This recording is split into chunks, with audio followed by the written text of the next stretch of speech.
When we talk about holding ourselves back, it's tempting to believe the cause is a lack of skill, opportunity, or resources. But if we peel back the layers, we often find something much less obvious. A deeply ingrained pattern of self-sabotage. This isn't about being lazy or undisciplined. It's about a quiet, almost invisible set of beliefs that whisper, or safer where you are. The why of self-sabotage begins here, not in the external world, but in the stories we've learned to tell ourselves. Self-sabotage usually grows out of fear, but not always the kind we think. It's not just the fear of failing and looking foolish. Sometimes it's the fear of actually succeeding, because success brings change, and change brings uncertainty. Our brains are wired to prefer the familiar, even when the familiar is uncomfortable. That's why we can dream big at night and wake up in the morning, already negotiating our way back into the comfort zone. This tendency often starts in moments we barely remember. A time we spoke up and were laughed at. A test we failed after trying our best. A goal we reached only to realize it didn't bring the happiness we expected. These moments leave an imprint, and the brain, in its attempt to protect us, builds a quiet warning system. Don't try that again. Over time, those warnings stop sounding like fear. They start sounding like common sense. We tell ourselves we're not ready yet. We convince ourselves we need one more course, one more year, one more round of preparation before we take the leap. But what's really happening is that we're trying to eliminate all risk before we move. And because risk can never be entirely removed, we end up stuck in an endless cycle of waiting for a perfect moment that never arrives. In many cases, self-sabotage hides behind rational-sounding excuses. I'll start when I have more time. I'll apply once my portfolio is stronger. I'll speak up when I'm sure I'm right. These are not plans. They are exit strategies. They are escape hatches we build to protect ourselves from discomfort, dressed up in the language of responsibility. Oh, what makes this so tricky is that the longer we hold ourselves back, the more we start to believe the limitation is real. It's like standing in a room with an unlocked door, but convincing ourselves the door is stuck. We stop checking the handle. We accept the four walls as our reality. Eventually, we even decorate the walls, making them feel more like home. The why of self-sabotage is not about weakness. It's about protection gone too far.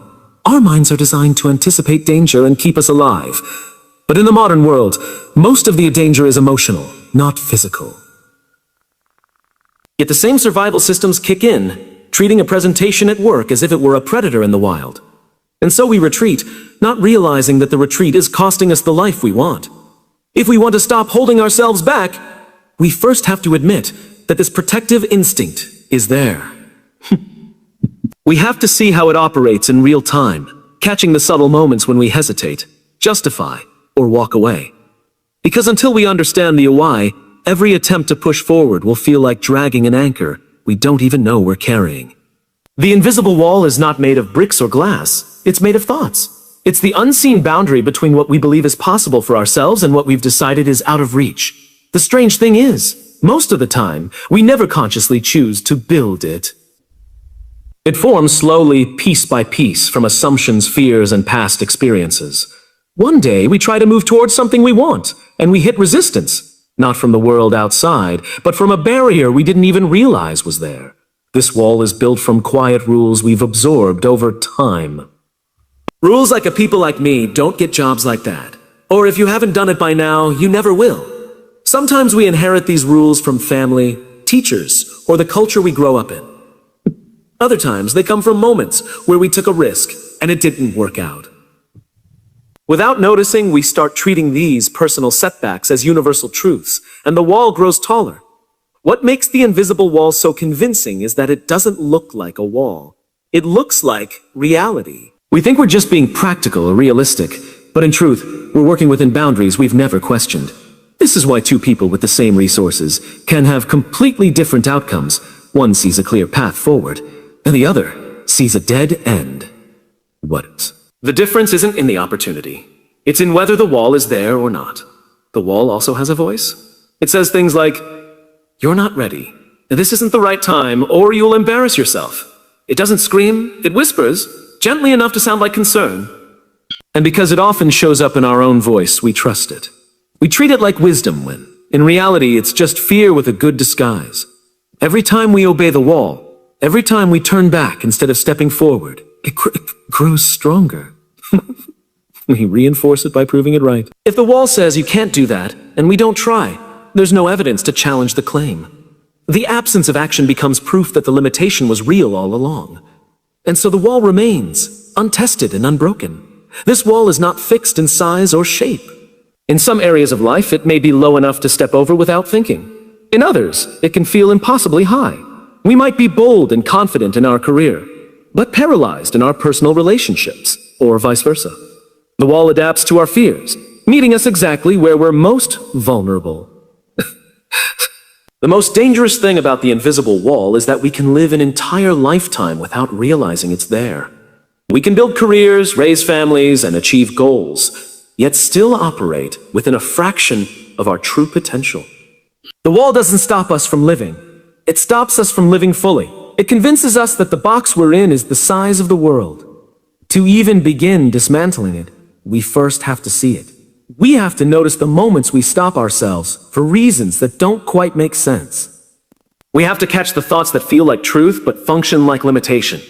Because until we can see the wall clearly, we'll keep mistaking its boundaries for the limits of what's possible. Most people understand the fear of losing.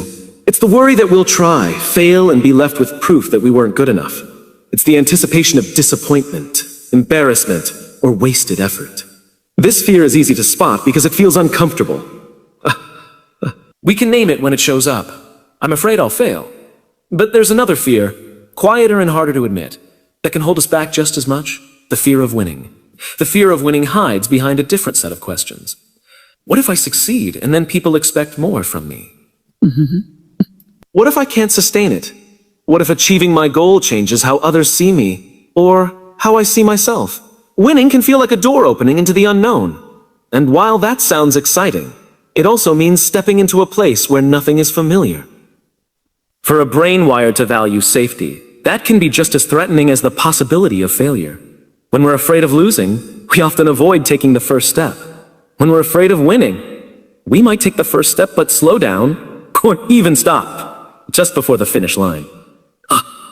We self-sabotage in subtle ways, missing deadlines, hesitating on big decisions, or making small mistakes that ensure the victory slips away. On the surface, it looks like bad luck or a lack of discipline, but underneath, it's a protective move against the unknown. Winning brings visibility. Suddenly, people notice us. They might expect us to lead, to deliver more results, or to maintain a higher standard. That pressure can feel heavy, especially if we've been operating quietly in the background. For some, success can even stir guilt. Questions like, why me? Or do I deserve this? Can turn what should be a celebration into a source of anxiety. There's also the fear that winning might change our relationships. If we rise higher in our career, will friends or family see us differently? Will they feel left behind? Will they assume we've changed in ways we haven't? These possibilities can make the comfort of the current reality feel safer, even if it means giving up on something we truly want. The fear of winning can be harder to recognize because it doesn't feel like fear. It often masquerades as caution, humility, or even selflessness. We tell ourselves we're avoiding the spotlight because we don't need the attention. We downplay our talents so others feel more comfortable. We turn down opportunities because now isn't the right time, when the real reason is that the next step feels too big to handle. No, both fears, losing and winning, come from the same root: a desire to avoid pain. Losing brings the pain of falling short. Winning brings the pain of uncertainty. Our minds are incredibly skilled at protecting us from both, even if it means quietly keeping us in place. The challenge is that staying in place feels safe in the short term, but often leads to regret in the long term. Recognizing these two fears is the first step toward breaking free of them. It means being honest about not only the risks we're afraid to take, but also the rewards we're afraid to accept. It means admitting that success, just like failure, will stretch us, challenge us, and change us. And that maybe that's exactly the point. Perfection sounds like a worthy goal. We're taught from a young age to aim high, to do our best, to leave no room for mistakes. But somewhere along the way, a doing our best becomes a never getting it wrong, and that shift can quietly trap us. The danger of perfection isn't just that it's unattainable. It's that the pursuit of it can keep us from starting at all. perfection often disguises itself as preparation. We convince ourselves we need to gather more information, build more skills, or wait for the perfect conditions before we take action. The problem is that perfect conditions rarely arrive, and the more we wait for them, the more distant our goals become. What feels like diligence is often just a socially acceptable form of procrastination. This pursuit creates a moving target. Even when we reach a milestone, we quickly find flaws in it and push the bar higher. The satisfaction we expected from achievement never arrives because we've already decided it's not good enough. Perfection doesn't reward us. It robs us of the ability to feel progress. Perfection also shrinks our willingness to take risks. If we believe that only flawless outcomes are acceptable, we naturally avoid situations where mistakes are possible. We choose safe paths, familiar challenges, and predictable outcomes. Over time, this limits our growth and keeps us in a narrow comfort zone. The fear of imperfection can make small errors feel catastrophic. A typo in a presentation, a missed workout, or a single awkward conversation can become, in our minds, proof that we're failing entirely. We start to see ourselves not as people in progress, but as people who can only be valuable if we meet an impossible standard. Perfectionism also affects how we share our work. We hesitate to show our ideas until they're ready, which often means never. Projects sit unfinished. Opportunities pass by. The world never sees what we can create because we're too busy sanding down every rough edge, terrified that someone will notice the flaws we already see. What makes perfection especially dangerous is that it can masquerade as a strength in the eyes of others. Employers might praise the meticulous attention to detail. Friends might admire the discipline, but inside it can feel exhausting and joyless. The applause can make it even harder to let go of the habit, because we start to believe it's the only reason we're valued. Living in pursuit of perfection means living in a constant state of not enough. It teaches us to measure ourselves against an impossible standard, where every step forward is overshadowed by the distance still to go. And in that space, we lose sight of the fact that progress, not perfection, is what truly moves us forward. I can't is final. It shuts the door before we even look inside. It's a statement that leaves no room for possibility, no space for growth. The moment we say it, we're no longer talking about our skills. We're talking about our identity. But I can't is not about what we do. It's about who we believe we are. That belief is what quietly keeps us from trying. Shifting to I'm learning, it changes everything because it reframes the situation as a process instead of a verdict. I'm learning doesn't deny that we have limits, but it refuses to see those limits as permanent. It turns the challenge into a journey rather than a test. We either pass or fail. This simple shift moves the focus from proving ourselves to improving ourselves. The language we use matters more than we realize. Our words shape how we think, and how we think shapes how we act. When we say, I can't, our brain starts looking for evidence to prove it right. When we say, I'm learning, our brain looks for ways to move forward. One closes the loop, the other opens the path. I can't often comes from comparison. We see someone else doing something well and assume their ability is natural and fixed, forgetting that what we're witnessing is the result of their own learning curve. By telling ourselves I'm learning, we remind ourselves that they, too, were once beginners, and that every expert was once in the place we are now. The shift also changes how we experience mistakes. In an I can't mindset, mistakes feel like proof that we should quit. We should quit. In an I'm learning a mindset, mistakes become information. Feedback that tells us what to try next. We stop avoiding them and start using them, which accelerates our growth instead of halting it. This approach builds resilience. Kenta leaves us fragile because it gives us no reason to keep going when things get hard. I'm learning keeps persistence a natural part of the process, because difficulty is no longer a sign of failure. It's a sign of progress. The moment we believe that struggle is part of learning, we stop seeing it as a threat. Shifting from I can't to I'm learning is also a shift in responsibility.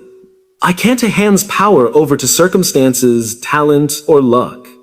I'm learning it takes that power back, because it recognizes that the outcome depends on what we choose to practice, to study, and to try. It turns ability into something we build, not something we're given. The more we use I'm learning, the more it becomes part of how we see ourselves. It creates a mindset that's open to opportunity, willing to experiment, and unafraid of looking foolish along the way. It's a small change in language that leads to a big change in identity, one where we're no longer limited by what we can't do. We're defined by what we're willing to learn. Big goals are exciting, but they can also be paralyzing. When we focus only on the finish line, the distance between where we are and where we want to be can feel overwhelming. This is where small, visible wins matter. They shrink the gap into something we can actually step over, giving us proof right now that progress is possible. A small win is any action that moves us forward, even if it's just by an inch. Sending one email toward a big project, doing 5 minutes of exercise when the goal is an hour.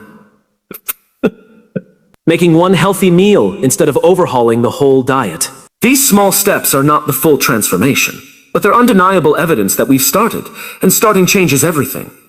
The invisible part is important. Wins that can be seen, measured, or recorded give the brain a tangible sense of accomplishment. Checking something off a list, tracking progress in a notebook, or seeing a growing streak on an app turns progress into something physical. That visibility creates momentum, because our brains like to repeat behaviors that feel rewarding. Small, visible wins build confidence faster than waiting for a big breakthrough. Confidence doesn't come from knowing we can do everything. It comes from seeing ourselves do something. Each small success becomes a piece of proof that we're capable, and that proof starts to change the way we approach the next challenge. These wins also fight perfectionism. When the focus is on just the next step, we're less likely to get stuck waiting for the perfect plan or the perfect conditions. Instead of aiming for flawless execution, we aim for movement. Small wins keep us moving, and movement eventually makes bigger wins inevitable. They create a feedback loop. One win makes us feel good, which makes us want to keep going, which leads to more wins. The loop becomes self-sustaining, and what once felt impossible begins to feel natural. This is how habits are built. Not through massive effort all at once, but through small actions repeated often enough to feel automatic. Small wins also make big setbacks less threatening. If progress is built only on rare, monumental victories, a single failure can wipe out months of motivation. But when our progress is built on dozens of small wins, a setback is just a bump, not a collapse. The structure of our success is stronger because it has more points of stability. By focusing on small, visible wins, we stop waiting for the moment when everything comes together perfectly. We start building our success in real time, brick by brick, in ways we can actually see. And those small moments of progress begin to create the belief that bigger moments are within our reach. The people and environments we choose to place ourselves in have a direct effect on how quickly we move toward our goals. Our surroundings are like a current in a river. They can carry us forward, slow us down, or pull us completely off course. Sometimes we underestimate just how much the pace of our progress depends on the company we keep and the spaces we inhabit. When we're around people who challenge us, inspire us, and encourage us, our speed increases without us even realizing it. Their energy and standards raise our own. We see what's possible, and our definition of normal shifts upward. Goals that once felt far away start to feel inevitable, simply because they're part of the environment we're in every day. The opposite is also true. If our surroundings are filled with people who doubt, complain, or avoid action, it becomes harder to move forward. Not because we lack ability, but because the constant pull of that mindset slows us down. It's easy to match the speed of the group we're in, even if it's much slower than what we're capable of. Physical space plays a role too. Cluttered, distracting, or negative environments create mental friction. They make it harder to focus, harder to feel motivated, and harder to take action. On the other hand, a space that's organized, energizing, and aligned with our goals makes movement feel effortless. The environment becomes a silent partner in our progress. Surroundings don't just influence speed, they influence direction. We often take cues from the people around us about what's worth pursuing, what's possible, and what's a normal. If no one in our circle is aiming higher, we can forget that higher even exists. But if everyone is moving forward, staying still starts to feel unnatural. The pace we keep is rarely a conscious decision. We adapt to the speed of the group because it feels safe and familiar. It takes awareness to notice when the environment is slowing us down, and courage to seek out one that will speed us up. This often means making difficult choices about who and what we allow into our daily lives. Changing surroundings can feel uncomfortable because it often means leaving behind people, places, or habits that are familiar. But that discomfort is a sign of growth. A faster current requires us to swim differently, to show up differently, and to trust that we can keep up. Over time, we realize that the pace that once felt overwhelming now feels like our natural rhythm. By deliberately choosing surroundings that align with where we want to go, we make progress not just possible, but inevitable. The speed we move at stops depending solely on our willpower and starts being powered by the environment itself. When the current is strong and moving in the right direction, forward motion becomes the default. Waiting to feel ready is one of the most common ways we delay our goals. We imagine there will be a moment when our skills, confidence, and circumstances all align perfectly, and then we'll take action. But readiness is a feeling, not a fact, and feelings can be influenced by fear, self-doubt, and the unknown. If we wait until we feel ready, we may never move at all. Action has a way of creating the readiness we think we need beforehand. The moment we take a step, even a small one, we begin gathering information, building skill, and reducing uncertainty. Experience fills the gaps that preparation alone can't reach. The confidence we've been waiting for often arrives after we start, not before. The belief that readiness must come first is rooted in our desire for control. We want to predict outcomes, eliminate risks, and guarantee success before we invest effort. But life rarely works that way. Most progress is made by people who began with more questions than answers, who stepped forward with incomplete plans and figured things out along the way. Acting before we feel ready forces us to face discomfort head-on. It pushes us into situations where we have to adapt, learn quickly, and make decisions without perfect information. These moments can be messy, but they also accelerate growth in ways that endless preparation never could. Readiness is often a moving target. As soon as we reach one level of competence, our vision of what already looks like expands. We raise the bar and tell ourselves we still need more time. This constant shifting means the feeling we're waiting for is always just out of reach, which makes starting the only way to break the cycle. The fear of starting too soon is often overstated. Most missteps can be corrected. Most mistakes can be learned from. And most opportunities are not as fragile as we imagine. By starting early, we give ourselves room to make those mistakes when the stakes are smaller. And we build the resilience to handle bigger challenges later. And where we feel ready also disrupts perfectionism. It removes the illusion that we can control every variable and replaces it with the reality that progress is made through iteration. Each action becomes a test. Each result becomes feedback. And the process becomes more about learning than proving. When we act without waiting for readiness, we stop asking, "Am I prepared?" and start asking, "What's the next step I can take?" That shift in focus moves us forward faster than any amount of waiting ever could, and it turns readiness from a prerequisite into a byproduct of doing the work